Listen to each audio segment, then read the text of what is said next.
ತಾಂಡವ್ ಯಾರಿಗೆ ತಾನೇ ಗೊತ್ತಿಲ್ಲ ಹೇಳಿ. ಭಾಗ್ಯಲಕ್ಷ್ಮಿ ಸೀರಿಯಲ್ ಮುಖಾಂತರವಾಗಿ ಫೇಮಸ್ ಆದವರು ತಾಂಡವ್.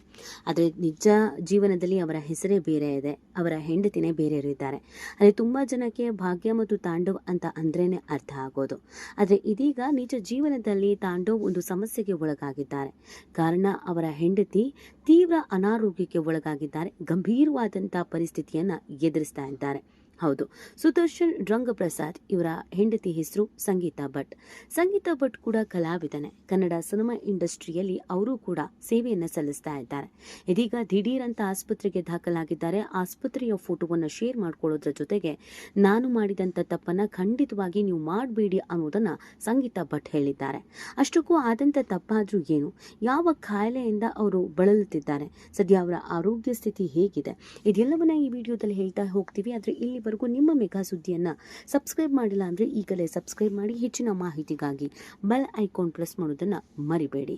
ಎಸ್, ನಟಿ ಸಂಗೀತಾ ಭಟ್ ಇತ್ತೀಚೆಗಷ್ಟೇ ಶಸ್ತ್ರಚಿಕಿತ್ಸೆಗೆ ಒಳಗಾಗಿದ್ದಾರೆ. ಆಪರೇಷನ್ ಅನ್ನು ಮಾಡಿಕೊಳ್ಬೇಕಾದಂಥ ಒಂದು ಗಂಭೀರ ಪರಿಸ್ಥಿತಿಯನ್ನು ಅವರು ಎದುರಿಸಿದ್ದಾರೆ.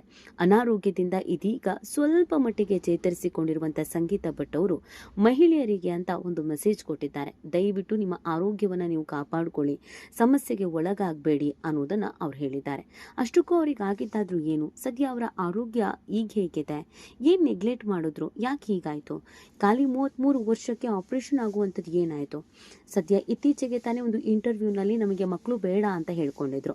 ನಾವು ಯಾವುದೇ ಕಾರಣಕ್ಕೂ ಮಕ್ಕಳು ಮಾಡ್ಕೊಳ್ಳೋದೇ ಇಲ್ಲ, ನಮಗೆ ಮಕ್ಕಳು ಬೇಡ, ಯಾಕಂದರೆ ನಾವಿಬ್ರೂ ಸೀರಿಯಸ್ ಆಗಿಲ್ಲ, ನಾವಿಬ್ರೂ ಇನ್ನೂ ಜವಾಬ್ದಾರಿ ತಗೊಳ್ಳೋದಕ್ಕೆ ರೆಡಿ ಇಲ್ಲ, ಹಾಗಾಗಿ ಲೈಫ್ ಲಾಂಗ್ ನಾವಿಬ್ಬರೇ ಇರಬೇಕು ಅಂತ ಡಿಸೈಡ್ ಮಾಡಿದ್ದೀವಿ, ಯಾವುದೇ ಕಾರಣಕ್ಕೂ ಮಕ್ಕಳು ಮಾಡ್ಕೊಳ್ಳಲ್ಲ ಅಂತ ಹೇಳಿದರು. ಆಗ ಸಿಕ್ಕಾಪಟ್ಟೆ ಟ್ರೋಲ್ ಆಗಿತ್ತು, ಕೆಲವರು ಇವ್ರಿಗೆ ಬೈದಿದ್ದು ಕೂಡ ಇದೆ. ಆದರೆ ಈಗ ಯಾಕೆ ಆ ಮಾತನ್ನು ಹೇಳಿದ್ದಾರೆ, ಈ ಎಲ್ಲ ಕಾಯಿಲೆ ಇದ್ದಂಥ ಕಾರಣಕ್ಕಾಗಿ ಮಕ್ಕಳು ಬೇಡ ಅನ್ನೋದನ್ನು ನಿರ್ಧಾರ ಮಾಡಿದ್ರ, ಅದನ್ನು ಸಮಾಜದಿಂದ ಮುಚ್ಚಿಡುವಂಥ ಕಾರಣಕ್ಕಾಗಿ ಅವತ್ತು ಆ ರೀತಿಯಾಗಿ ಸುಳ್ಳು ಹೇಳಿದ್ರ, ಈ ಪ್ರಶ್ನೆಗಳು ಕೂಡ ಹುಟ್ಕೊಳ್ತಾ ಇದೆ. ಹೌದು, ಭಾಗ್ಯಲಕ್ಷ್ಮಿ ಧಾರಾವಾಹಿಯಲ್ಲಿ ತಾಂಡವ್ ಪಾತ್ರ ನಿರ್ವಹಿಸ್ತಾ ಇರುವ ನಟ ಸುದರ್ಶನ್ ರಂಗಪ್ರಸಾದ್ ಇವರ ಪತ್ನಿ ಸಂಗೀತಾ ಭಟ್ ಸಹ ನಟಿನೇ. 2ನೇ ಸಲ, ಆದ್ಯ, ದಯವಿಟ್ಟು ಗಮನಿಸಿ, ಕ್ಲಾಂತ, ಅನುಕ್ತ ಮುಂತಾದ ಸಿನಿಮಾಗಳಲ್ಲಿ ನಾಯಕಿಯಾಗಿ ಸಂಗೀತಾ ಭಟ್ ಅಭಿನಯಿಸಿದ್ದಾರೆ. ಇತ್ತೀಚೆಗಷ್ಟೇ ಸಂಗೀತಾ ಭಟ್ ನಟನೆಯ ಕಮಲ್ ಶ್ರೀದೇವಿ ಸಿನಿಮಾ ತೆರೆಗೆ ಬಂದಿತ್ತು. ಕಮಲ್ ಶ್ರೀದೇವಿ ಸಿನಿಮಾದ ಪ್ರಚಾರ ಕಾರ್ಯಕ್ರಮದಲ್ಲಿ ಕಾಣಿಸಿಕೊಂಡಿದ್ದ ಸಂಗೀತಾ ಭಟ್ ಕೆಲವೇ ದಿನಗಳ ಹಿಂದೆ ಅಷ್ಟೇನೆ ನಾಪತ್ತೆ ಆಗ್ಬಿಟ್ಟಿದ್ರು. ಎಲ್ಲಿ ಹೋಗಿದ್ದಾರೆ, ಏನು ಎತ್ತ ಅನ್ನೋದು ಗೊತ್ತೇ ಆಗಿರಲಿಲ್ಲ. ಅದಾದ ನಂತರ ಈಗ ಗೊತ್ತಾಗ್ತಿರೋದು ಅವರು ನೇರವಾಗಿ ಆಸ್ಪತ್ರೆಗೆ ಸೇರಿದ್ರು, ಶಸ್ತ್ರಚಿಕಿತ್ಸೆಗೆ ಒಳಗಾಗಿದ್ರು. ಅದಕ್ಕೆ ಕಾರಣ ಗರ್ಭಕೋಶದಲ್ಲಿ ಟ್ಯೂಮರ್. ಗರ್ಭಕೋಶದಲ್ಲಿ ಟ್ಯೂಮರ್ ಅಂದ್ರೆ ಏನು, ಇದು ಗಂಭೀರವಾದಂಥ ಕಾಯಿಲೆನಾ, ಇದು ಪ್ರಾಣಕ್ಕೆ ಸಂಚಕಾರನ, ಇದು ಯಾರಿಗೆ ಬರುತ್ತೆ, ಯಾಕೆ ಬರುತ್ತೆ, ಮಹಿಳೆಯರಿಗೆ ಇದು ಯಾಕೆ ಕಾಡುತ್ತೆ, ನಾವು ಯಾವಾಗ ಎಚ್ಚೆತ್ಕೊಳ್ಬೇಕು, ಯಾಕೆ ನೆಗ್ಲೆಕ್ಟ್ ಮಾಡಬಾರ್ದು, ಇದನ್ನ ನೋಡೋದಾದ್ರೆ ನಟಿ ಸಂಗೀತಾ ಭಟ್ ಅವರಿಗೆ ಗರ್ಭಕೋಶದಲ್ಲಿ ಟ್ಯೂಮರ್ ಕಾಣಿಸಿಕೊಂಡಿತ್ತು. ಅದಾಗಲೇ 1.75 ಸೆಂಟಿಮೀಟರ್ನಷ್ಟು ಟ್ಯೂಮರ್ ಬೆಳೆದಿದ್ರಿಂದ ಅದನ್ನು ತೆಗೆಯುವುದಕ್ಕೆ ಶಸ್ತ್ರಚಿಕಿತ್ಸೆ ಅನಿವಾರ್ಯವಾಗಿತ್ತು. ಸಿನಿಮಾ ಕಮಿಟ್ಮೆಂಟ್ಗಳು ಇದ್ದ ಕಾರಣ 1 ತಿಂಗಳು ಸಮಯಾವಕಾಶವನ್ನು ತೆಗೆದುಕೊಂಡು ಸರ್ಜರಿ ಮಾಡಿಸಿಕೊಳ್ಳೋಣ ಅಂತ ನಿರ್ಧರಿಸಿದ್ರಂತೆ. ಆದರೆ ಅನಿವಾರ್ಯ ಪರಿಸ್ಥಿತಿಯಲ್ಲಿ ಸಮಯ ಹಾಗೆ ಮುಂದಕ್ಕೆ ಹೋಯಿತು. ಅಯ್ಯೋ, ಕೆಲಸ ಇದೆ, ಒತ್ತಡ ಇದೆ, ಇನ್ನೊಂದು ಸ್ವಲ್ಪ ದಿನ ಬಿಟ್ಬಿಟ್ಟು ಆಪರೇಷನ್ ಮಾಡಿಸ್ಕೊಳ್ಳೋಣ, ಇನ್ನೊಂದು ಸ್ವಲ್ಪ ದಿನ ಬಿಟ್ಬಿಟ್ಟು ಸರ್ಜರಿ ಮಾಡಿಸ್ಕೊಳ್ಳೋಣ, ಟ್ಯಾಬ್ಲೆಟಲ್ಲೇ ಕಮ್ಮಿ ಮಾಡ್ಕೊಳ್ಬಿಡೋಣ, ಈ ಥರದ್ದೆಲ್ಲ ಭಾವಿಸಿ ಅವರು ಮುಂದಕ್ಕೆ ಹಾಕೊಂಡು ಹೋಗಿದ್ದಾರೆ. ಅದು ಎಷ್ಟು ಮಟ್ಟಿಗೆ ಅವರ ದೇಹದ ಮೇಲೆ ಪರಿಣಾಮ ಬೀರಿದೆ ಅಂತಂದರೆ ವ್ಯತಿರಿಕ್ತವಾಗಿ ಅವರ ದೇಹದ ಮೇಲೆ ಪರಿಣಾಮ ಬೀರಿದೆ. ಕೊನೆಗೆ 2.5 ಸೆಂಟಿಮೀಟರ್ನಷ್ಟು ಬೆಳೆದು ಬಿಟ್ಟಿತ್ತಂತೆ. ಸರ್ಜರಿಯಿಂದ ತಾವು ಬಚಾವಾಗ್ತೀವಿ, ಇಲ್ಲ ಅಂತಂದರೆ ತೀರಾ ಕಷ್ಟ ಆಗುತ್ತೆ ಅನ್ನೋದು ಅವ್ರಿಗೆ ಗೊತ್ತಾಗಿದೆ. ಸ್ವಲ್ಪ ಯಾಮಾರಿದ್ರೂ ಕೂಡ ಆ ಗಡ್ಡೆ ಅಲ್ಲೇ ಒಡೆದು ಹೋಗಬಹುದಾದ ಸಾಧ್ಯತೆ ಇತ್ತು. ಅದನ್ನು ನೆಗ್ಲೆಕ್ಟ್ ಮಾಡಿದ್ದು ನಿಜವಾಗ್ಲೂ ದೊಡ್ಡ ತಪ್ಪು. ಮಾನಸಿಕವಾಗಿ, ದೈಹಿಕವಾಗಿ, ಎಮೋಷನಲ್ ಆಗಿ ನೋವು ಅನುಭವಿಸಿದ್ರು ನಾನು ಗಟ್ಟಿಯಾಗಿ ನಿಲ್ಲೋದಕ್ಕೆ ಕಾರಣ ನನ್ನ ಪತಿ ಸುದರ್ಶನ್ ಅಂತ ಹೇಳ್ತಾ ಇದ್ದಾರೆ. ಇದೀಗ ಅವರಿಗೆ ಆಪರೇಷನ್ ಏನೋ ಆಗಿದೆ. ಆದರೆ ಆಪರೇಷನ್ಗಿಂತ ಮುಂಚಿತವಾಗಿ ಅವರಿಗೆ ಒಂದಷ್ಟು ಸಮಸ್ಯೆಗಳು ಕೂಡ ಎದುರಾಗಿತ್ತಂತೆ. ಸರ್ಜರಿಯ ನಂತರ ಬೈಪಾಸಿ ರಿಪೋರ್ಟ್ ಬರೋದು ತಡವಾಗಿತ್ತಂತೆ. ಒಂದೊಂದು ದಿನವೂ ವರ್ಷದಂತೆ ಭಾಸವಾಗಿತ್ತಂತೆ. ಇತ್ತೀಚೆಗಷ್ಟೇ ಅವರ ರಿಪೋರ್ಟ್ ಬಂದಿದ್ದು ಅದು ಕ್ಯಾನ್ಸರ್ ಅಲ್ಲ ಅನ್ನೋದು ಗೊತ್ತಾಗಿದೆ, ಟ್ಯೂಮರ್ ಅಷ್ಟೇ ಅನ್ನೋದನ್ನ ಹೇಳ್ತಾ ಇದ್ದಾರೆ.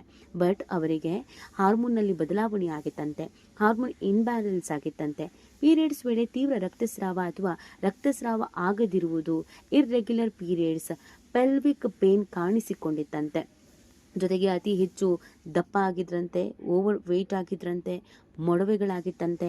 ಹಾಗೆಯೇ ಕೂದಲುಗಳು ವಿಪರೀತವಾಗಿ ಉದುರುತ್ತಾ ಇತ್ತಂತೆ. ಇದೆಲ್ಲವನ್ನು ಮೊದಲಿಗೆ ಸಂಗೀತ ಭಟ್ಟರು ನಿರ್ಲಕ್ಷಿಸಿದ್ದಾರೆ. ಅದೇ ಹೋಗ್ತಾ ಹೋಗ್ತಾ ಹೋಗ್ತಾ ಅವರ ದೇಹ ಯಾವುದಕ್ಕೂ ಕೂಡ ಸಪೋರ್ಟ್ ಮಾಡಿಲ್ಲ. ನಿತ್ರಾಣರಾಗುವುದು, ಸುಸ್ತಾಗುವುದು, ತಲೆ ತಿರುಗುವುದು, ಬಿದ್ದು ಹೋಗುವುದು ಇದೆಲ್ಲ ಹೆಚ್ಚಾಗಿದೆ. ಆಗಲೇ ಅವರು ಆಸ್ಪತ್ರೆಗೆ ಹೋದಾಗ ಟ್ಯೂಮರ್ ಅನ್ನೋದು ಗೊತ್ತಾಗಿದೆ. ಅಕಸ್ಮಾತ್ ಆಸ್ಪತ್ರೆಗೆ ಹೋಗೋದು ಇನ್ನೂ ತಡ ಮಾಡಿದ್ರೆ ಟ್ಯೂಮರ್ ಕ್ಯಾನ್ಸರ್ ಆಗಿ ಬದಲಾಗ್ತಾ ಇತ್ತು, ಅಥವಾ ಆ ಟ್ಯೂಮರ್ ಹೊಟ್ಟೆ ಒಳಗೆ ಒಡೆದು ಹೋಗ್ತಾ ಇತ್ತು. ಆಗ ಸಂಗೀತ ಅವರ ಜೀವಕ್ಕೆ ಸಂಚಕಾರ ಇತ್ತು. ಸೊ ಆ ಕಾರಣಕ್ಕಾಗಿ ಇದೀಗ ಸಂಗೀತ ಅವರು ಸ್ವಲ್ಪ ಚೇತರಿಕೆ ಕೊಳ್ತಾ ಇದ್ದ ಹಾಗೇನೆ ಎಲ್ಲರಿಗೂ ಒಂದು ಮನವಿ ಮಾಡಿದ್ದಾರೆ.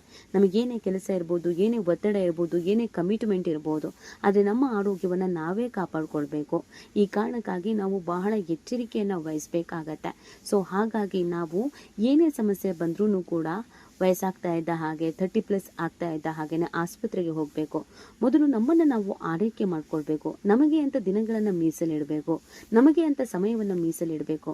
ನಾವು ಬರೀ ದುಡಿತೀವಿ, ತಿಂತೀವಿ, ಓಡ್ತಾನೆ ಇರ್ತೀವಿ ಅಂದರೆ ಖಂಡಿತ ಆಗೋದಿಲ್ಲ. ನಾನು ಮಾಡಿದ ತಪ್ಪನ್ನು ಖಂಡಿತವಾಗಿಯೂ ಯಾರೂ ಮಾಡಬೇಡಿ. ಸ್ವಲ್ಪ ಹೆಚ್ಚು ಕಮ್ಮಿ ಆಗಿದ್ರು, ಕ್ಯಾನ್ಸರ್ ಆಗಿದ್ರೆ ಏನು ಮಾಡಬೇಕಾಗಿತ್ತು ಅನ್ನುವಂಥ ಬೇಸರವನ್ನು ವ್ಯಕ್ತಪಡಿಸಿದ್ದಾರೆ. ಮತ್ತು ಈ ಸಂದರ್ಭದಲ್ಲಿ ಅವರ ಪತಿ ಅವರ ಜೊತೆಗೆ ಇದ್ದು ಧೈರ್ಯ ಹೇಳೋದ್ರ ಜೊತೆಗೆ ಪ್ರತಿಯೊಂದನ್ನು ಕೂಡ ನೋಡ್ಕೊಂಡಿದ್ದಾರಂತೆ. ಅದಕ್ಕೆ ಅವ್ರಿಗೂ ಕೂಡ ಧನ್ಯವಾದ ಹೇಳಿದ್ದಾರೆ. ಆದಷ್ಟು ಬೇಗ ಸಂಗೀತ ಹುಷಾರ್ ಆಗಲಿ, ಎಲ್ಲ ಹೆಣ್ಣು ಮಕ್ಕಳು ಇದನ್ನ ಪಾಠವಾಗಿ ತೆಗೆದುಕೊಂಡು ತಮ್ಮ ಆರೋಗ್ಯವನ್ನು ಕಾಪಾಡಿಕೊಳ್ಳಲಿ ಅನ್ನೋದು ಎಲ್ಲರ ಆಶಯ. ಈ ಬಗ್ಗೆ ನಿಮ್ಗೇನು ಅನಿಸುತ್ತೆ ಅನ್ನೋದನ್ನ ನೀವು ಕೂಡ ಕಮೆಂಟ್ ಮಾಡಿ ನಿಮ್ಮ ಅನಿಸಿಕೆಯನ್ನು ತಿಳಿಸಬಹುದು.